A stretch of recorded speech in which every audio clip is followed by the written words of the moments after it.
Hadi baskı.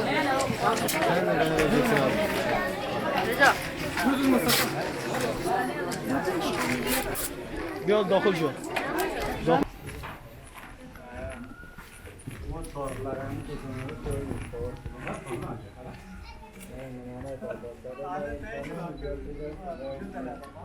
Zaten bilirsin bu kadar hocam. Önümü kat. Bitti mi hocam? Çay içiyorum hocam. Çay içiyorum. Tabii ki burası.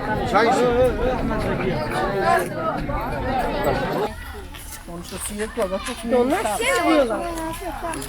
Ya, bawat niye bas.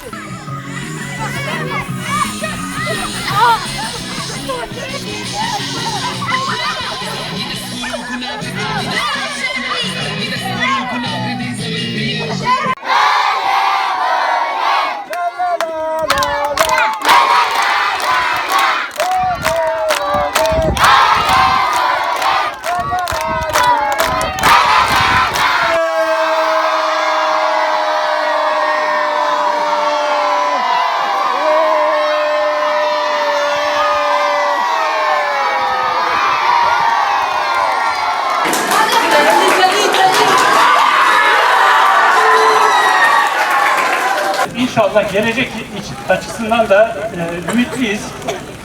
Ben inanıyorum ki Allah'ın vermiş olduğu bu iman kardeşliği bizi yeniden